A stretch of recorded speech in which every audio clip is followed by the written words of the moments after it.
السلام علیکم ورحمۃ اللہ وبرکاتہ۔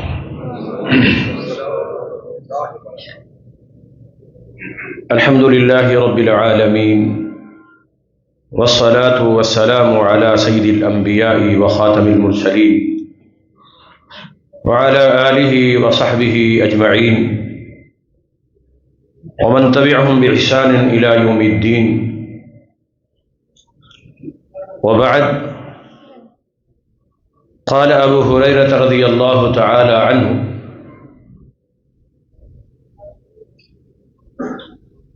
احب بنی تمیم لثلاث منذ سمعت رسول اللہ صلی اللہ علیہ وسلم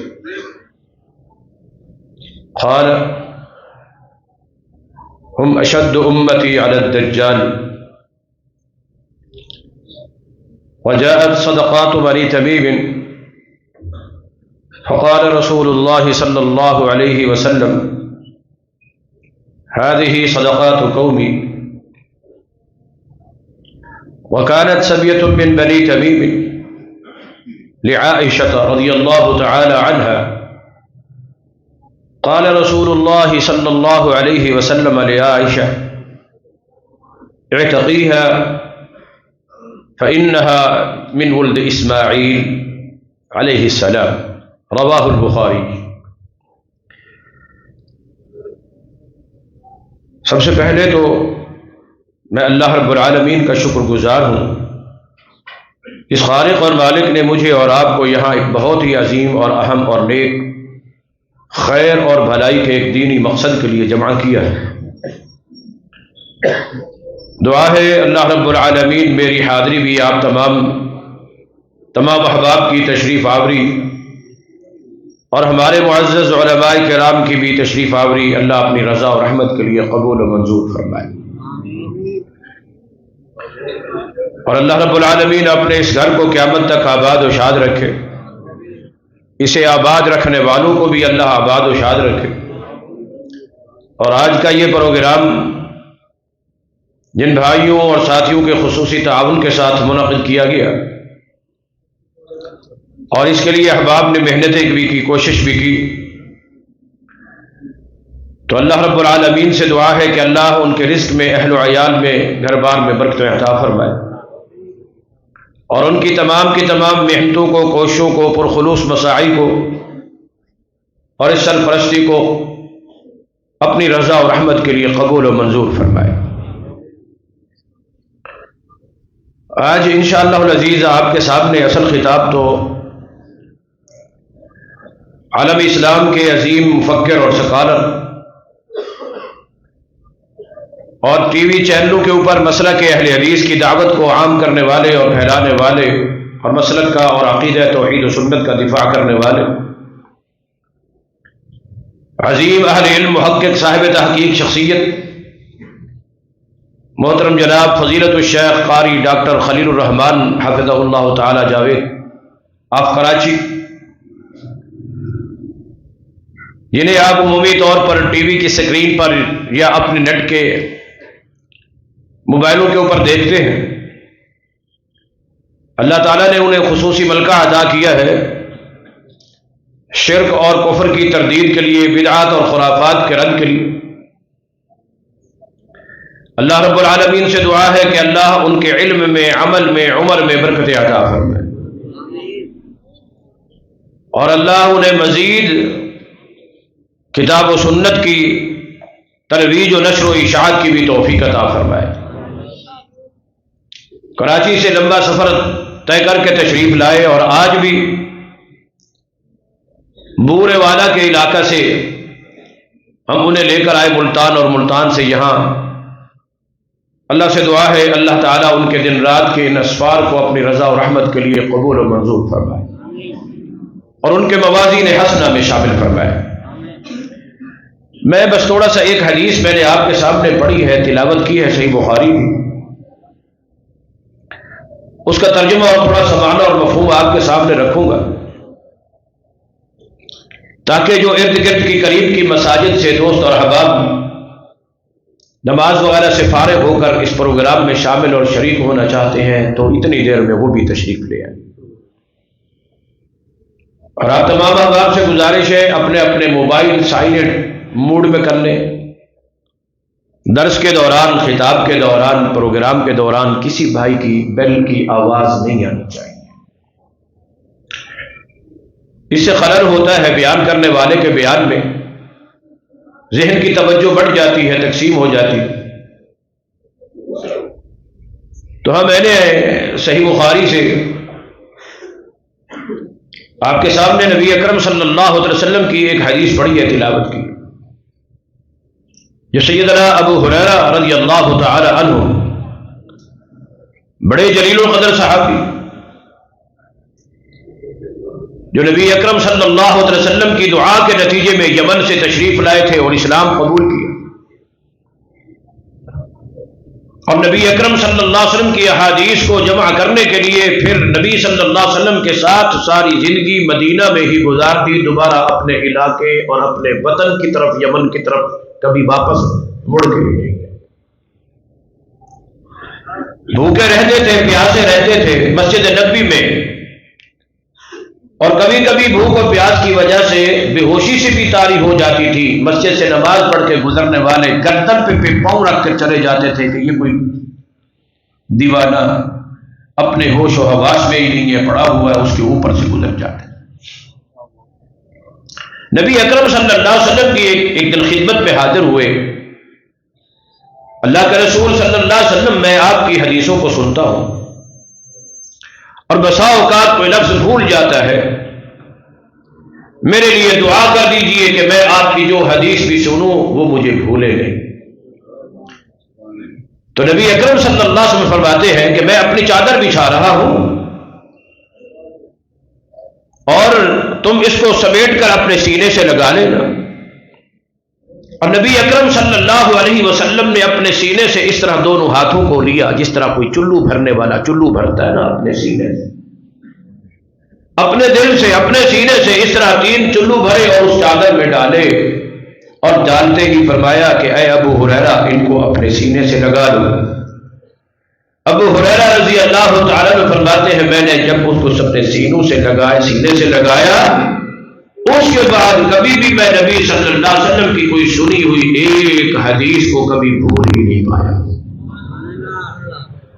یہ ابو ہریرہ تو وہ ہے جو نبی اکرم صلی اللہ علیہ وسلم کی دعا اور برکت کا نتیجہ، اور ایسا عظیم اور جلیل القدر صحابی. آپ نے سنا ہوگا عبداللہ بن عمرو بن عاص رضی اللہ تعالیٰ عنہ، بڑے جلیل القدر صحابی ہیں نبی صلی اللہ علیہ وسلم کے، وہ بھی ان کے بارے میں یہی ابو ہریرہ بیان کرتے ہیں. یہی ابو ہریرہ، کتاب العلم، یہ بھی حدیث صحیح بخاری میں کہ ابو ہریرہ بیان کرتے ہیں کہ نبی اکرم صلی اللہ تعالی وسلم کے صحابہ میں سے سب سے زیادہ حدیثیں مجھے یاد تھی، وہ اسی دعا کی برکت سے سب سے زیادہ حدیثیں میرے پاس محفوظ تھی، سوائے عبداللہ بن عمرو بن عاص کے. اس کے پاس حدیث مجھ سے بھی زیادہ، لیکن اس کی کیا وجہ تھی؟ ابو ہریرہ فرماتے ہیں کہ کانا یکتب ولا اکتب، یہ عبداللہ بن عمرو بن عاص حدیثوں کو لکھا کرتے تھے، میں لکھا نہیں کرتا تھا. کیوں نہیں لکھتے تھے؟ وہی امام الانبیاء جناب محمد الرسول اللہ صلی اللہ علیہ وسلم کی دعا کہ چادر اپنی بچھا کر 3 دفعہ چلو ڈالے. اور ایک روایت میں تو یوں آتا ہے کہ نبی اکرم صلی اللہ علیہ وسلم نے من صدرہ الی صدری، اپنے سینے سے یوں چلو بھرے اور میرے سینے کے ساتھ آ کر لگا دیے، میرے سینے کے ساتھ. جب نبی صلی اللہ علیہ وسلم کی دونوں ہتھیلیاں میرے سینے کو آ کر ملتی تھی، چھوٹی تھی، تو اتنی ٹھنڈک مجھے کمر تک محسوس ہوتی تھی. اور پھر نبی صلی اللہ علیہ وسلم نے فرمایا میری یہ چادر لے لو اور اس کو بھی اپنے سینے پہ لگا لو. فما نسیت بعد ذلك حرفا. ابو ہریرہ کو حدیثیں لکھنے کی ضرورت کیوں درپیش نہیں آئی؟ اس لیے کہ ان کے لیے نبی اکرم صلی اللہ علیہ وسلم نے دعا کی، اور جس کے نتیجے میں پھر فرمایا کہ اس کے بعد مجھے کبھی بھی نبی صلی اللہ علیہ وسلم کی کسی ایک حدیث کا حرف بولا ہی نہیں. اور ابو ہریرہ بیان کرتے ہیں احب لبنی تمیم بثلاث، قبیلہ ہے عرب کا ایک بنو تمیم، اور یہ بڑا عظیم قبیلہ عرب کا اس وقت بھی اور اس وقت بھی تھا، اس دور سے۔ ابو ہریرہ فرماتے ہیں میں ان قبیلہ بنو تمیم کے لوگوں سے محبت کرتا ہوں۔ کیوں محبت کرتا ہوں؟ تین وجہ سے محبت کرتا ہوں، تین وجہ سے، اور وہ وجہ کیا ہے؟ تینوں محبت کرتا ہوں۔ کب سے کرتا ہوں؟ منذ سمعت رسول اللہ صلی اللہ علیہ وسلم، جب سے میں نے رسول اللہ کی حدیث سنی۔ صحابہ کا طریقہ یہ تھا کہ جو بات، جو فرمان اور جو حدیث نبی اکرم صلی اللہ علیہ وسلم سے سن لیتے تھے، پھر اس کے اوپر کیا کرتے تھے؟ بولو، عمل کرتے تھے۔ جب سے میں نے یہ حدیث سنی، اسی وقت سے ہی میں قبیلہ بنو تمیم سے محبت کرتا ہوں، اور تین وجہ سے کرتا ہوں، تین وجہ سے۔ اور وہ وجہ بھی کون سی؟ کوئی اپنا تعلق، کوئی ان کے ساتھ خونی رشتہ داری یا حسبی یا نسبی، کوئی دنیاوی سیاسی معاشی معاشرتی تجارتی تعلق نہیں۔ منذ سمعت رسول اللہ صلی اللہ علیہ وسلم، ان بنو تمیم کے لوگوں کے متعلق میں نے نبی صلی اللہ علیہ وسلم کی حدیث سنی، جس میں نبی صلی اللہ علیہ وسلم نے وہ تین باتیں بیان فرمائی۔ ایک مسئلہ یہ بھی اس حدیث سے ثابت ہوتا ہے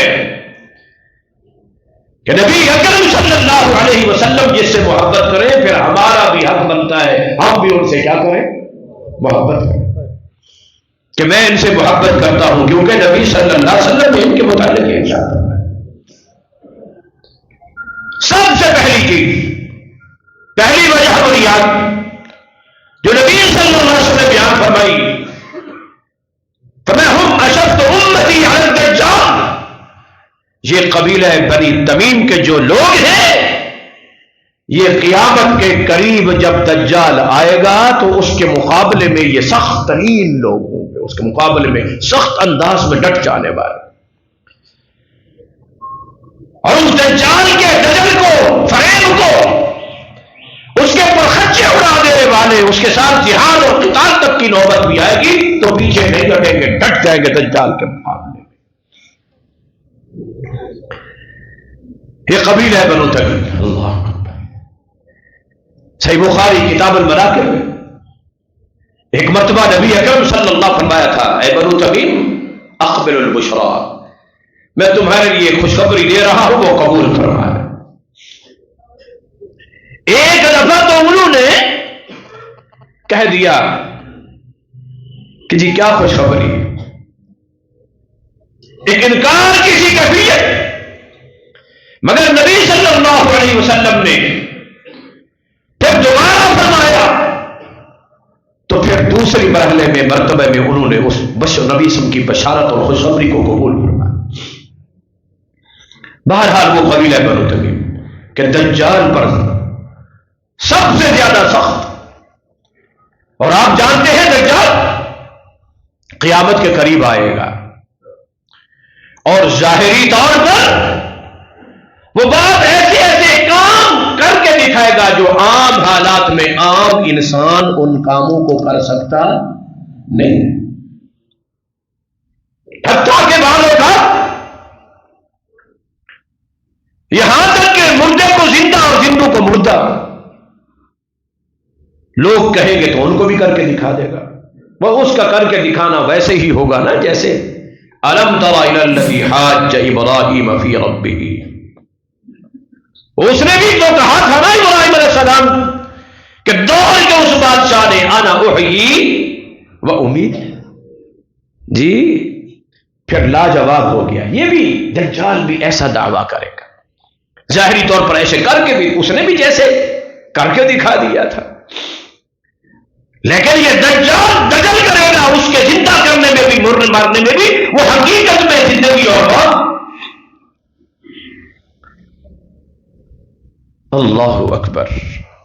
اور اس کا فتنہ بہت ہی، نبی اکرم صلی اللہ علیہ وسلم نے ارشاد فرمایا ما بالنبی الا وقد انذر قومه من الدجال، کوئی نبی ایسا نہیں آیا جس نے اپنی امت کو دجال کے فتنے سے نہ ڈرایا، سب نے ڈرایا، اور نبی صلی اللہ علیہ وسلم بھی ڈرا کر گئے۔ خیال کرنا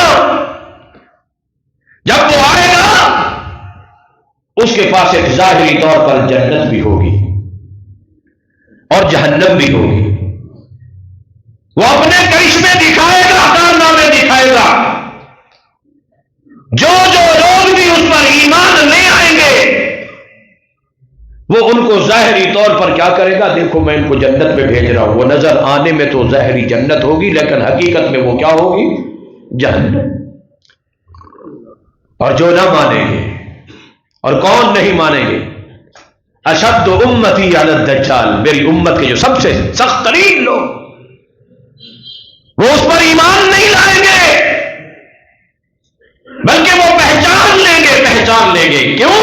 اس لیے جن کا ایمان صحیح، عقیدہ صحیح، نبی اکرم صلی اللہ علیہ وسلم والا، نبی کی سنت پر عمل کرنے والے، نبی کی شریعت پر عمل کرنے والے، اللہ ان لوگوں کو اس زمانے میں جب موجود ہوں گے دجال کی پہچان اللہ انہیں دے دے گا، کہ دکھا دے گا کہ اس کے ماتھے کے اوپر تو کافر لکھا ہوا ہے، وہ پڑھ لیں گے، لیکن جو ایمان لانے والے ان کو اس کے اوپر وہ نہیں پڑھ سکیں گے، ان کو نظر نہیں آئے گا، وہ تو خود کفر میں ہوں گے، دجل میں ہوں گے، دین سے دور، شریعت سے دور، نبی کی سنت سے دور، توحید سے دور،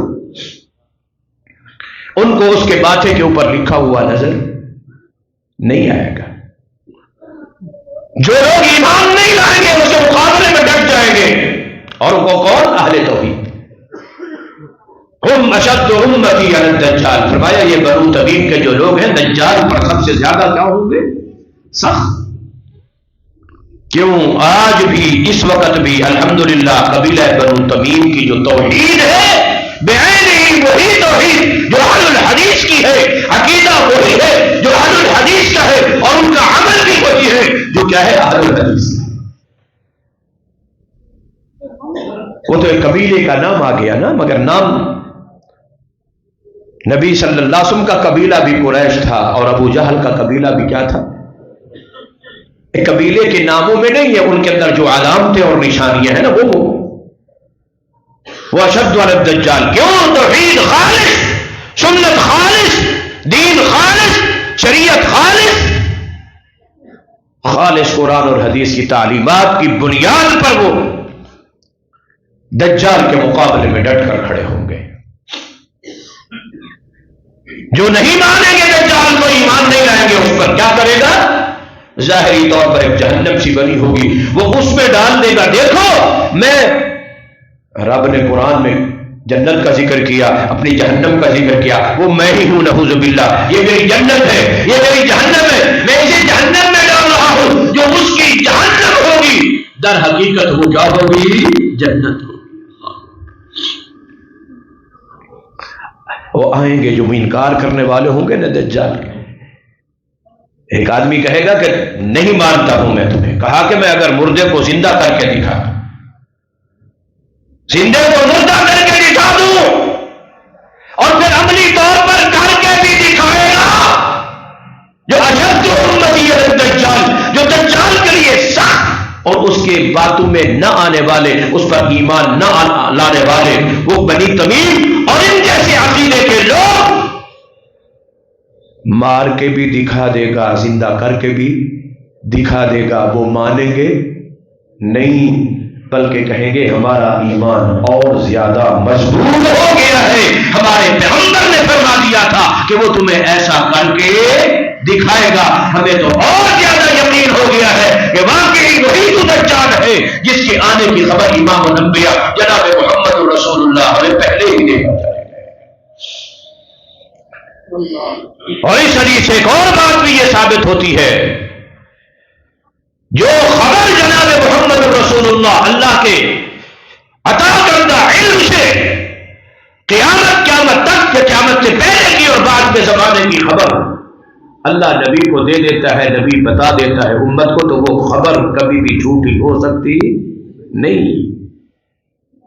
امام الانبیاء جناب محمد الرسول اللہ صلی اللہ علیہ وسلم کی زبان مبارک سے نکلی ہوئی حدیث کبھی غلط ہو سکتی ہی نہیں۔ اللہ اکبر۔ فرمایا کہ یہ دجال کے اوپر سخت ہوں گے۔ تو ابو ہریرہ فرماتے ہیں جب نبی صلی اللہ علیہ وسلم سے میں نے یہ بات سنی تو احب بنی احب بنی تمیم، میں بنی تمیم سے اولاد سے ان کی محبت کرنے لگے ہوں۔ خاندان محبت کا معیار بھی وہی جو جناب محمد الرسول اللہ صلی اللہ علیہ وسلم اپنے بنائے ہوئے معیار نہیں۔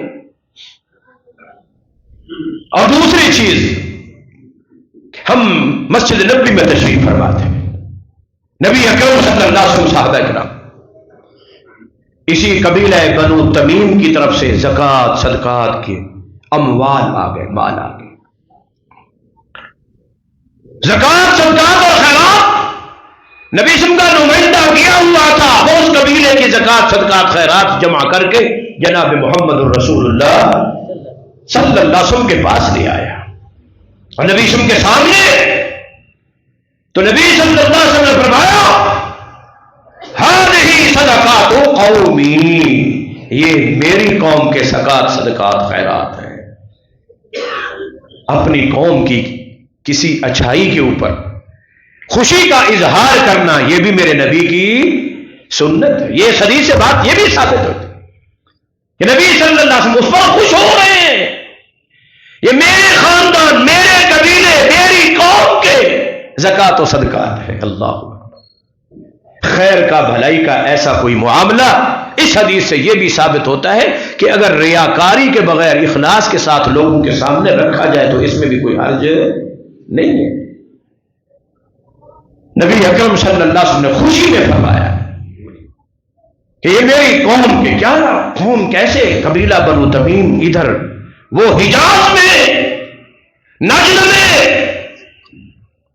اور نبی اکرم صلی اللہ علیہ وسلم کی ولادت پیدائش مکہ میں اور پوری زندگی بھی مکہ میں گزری اور آخری 13 سال نبی صلی اللہ علیہ وسلم نے مدینے میں گزارے، مگر قبیلہ بنو تمیم کے ان علاقوں کے ساتھ اور ان لوگوں کے ساتھ کیا تعلق؟ یہ ہؤلاء صدقات قومی، یہ میری قوم کی زکوٰۃ و صدقات ہے۔ کیا وجہ؟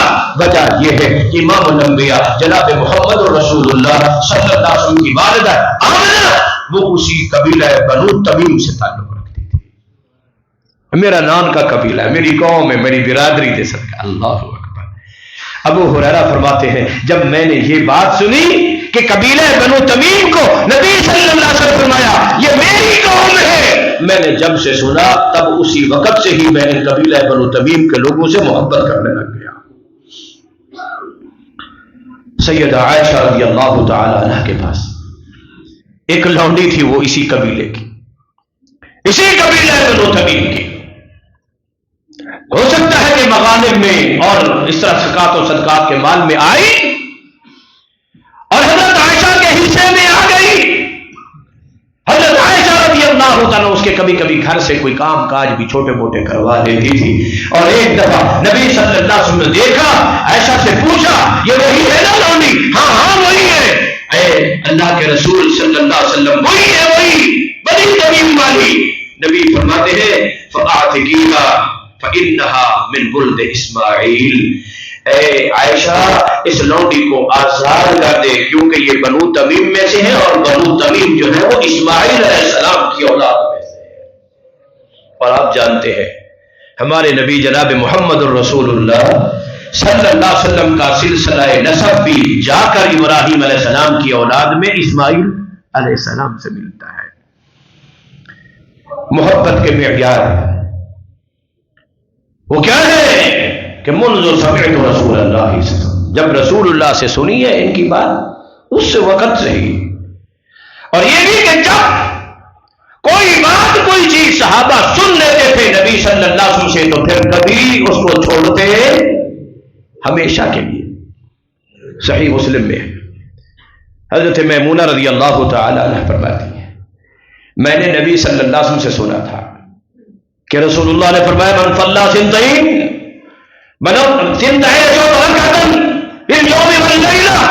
جو دن اور رات میں 12 رکعت پڑھے بن اللہ لہ قصرا فی الجنہ، اللہ رب العالمین اس کے لیے جنت میں بات بنا دیتے ہیں۔ حضرت میمونہ فرماتی ہیں ما ترکتہن منذ سمعت رسول اللہ صلی اللہ علیہ وسلم، جب سے میں نے یہ سنا تب سے لے کر آج تک کبھی بھی پھر میں نے ان 12 رکعتوں کو چھوڑا نہیں۔ ان 12 رکعتوں کو چھوڑا، کون سی 12 رکعت؟ 2 صبح سے پہلے، 4 ظہر سے پہلے، 2 ظہر کے بعد، 2 مغرب کے بعد، 2 عشاء کے، کتنی ہو گئی جی؟ فرمایا میں نے کبھی ان کو چھوڑا نہیں، چھوڑا تو ایسا کریں پڑھا کریں خیر نہ جی۔ کیا خیال ہے اہل الحدیث؟ رفع یدین پر بحث، فاتحہ پر بحث، ہاتھ سینے پر پڑھنے پر بحث، کس لیے؟ یہ ساری چیزیں کیا ہیں؟ سنت ہے، اسی لیے نا۔ اور یہ نماز سے پہلے کی اور بعد کی جو سنتے ہیں یہ کیا ہے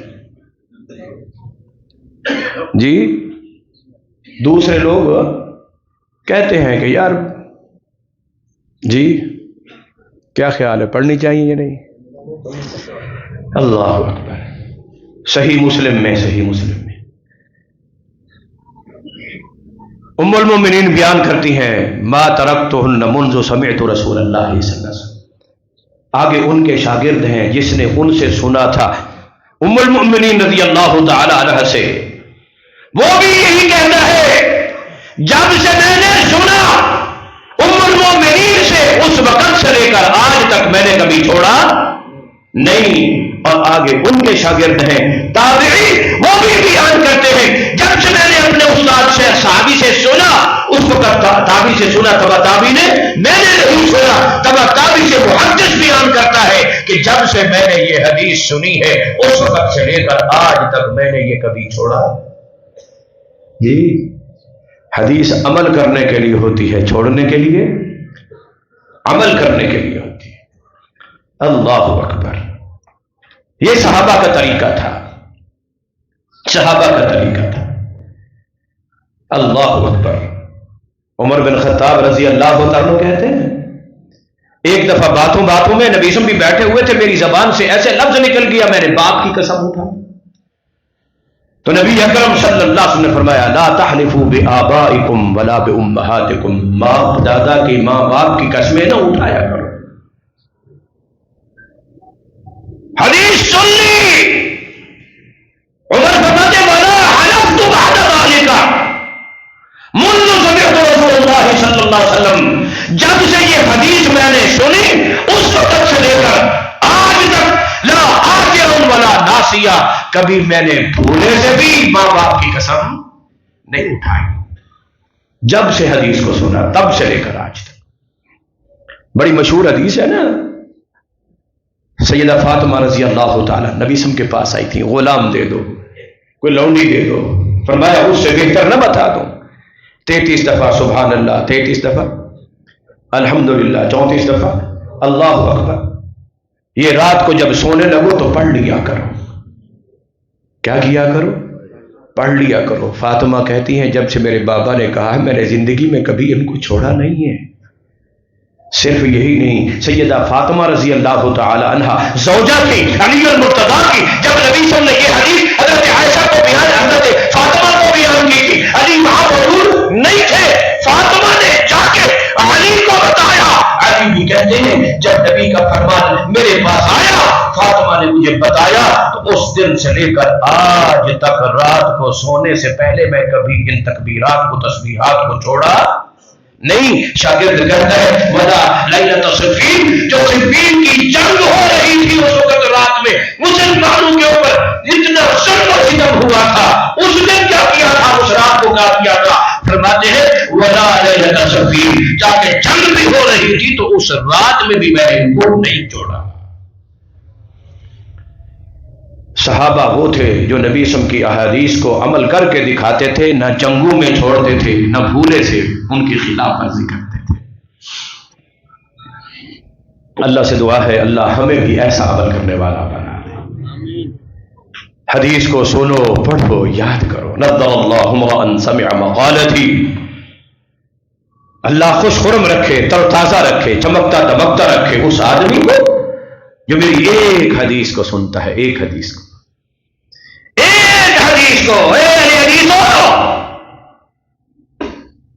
تمہارا تو پڑھنا پڑھانا کیا ہونا چاہیے؟ بولو، قرآن اور جی، شعر و شاعری، نظمیں، نعتیں، غزلیں اور گانوں کے طرز پہ، منبر نبوی پر، محراب نبی کی مثل پر.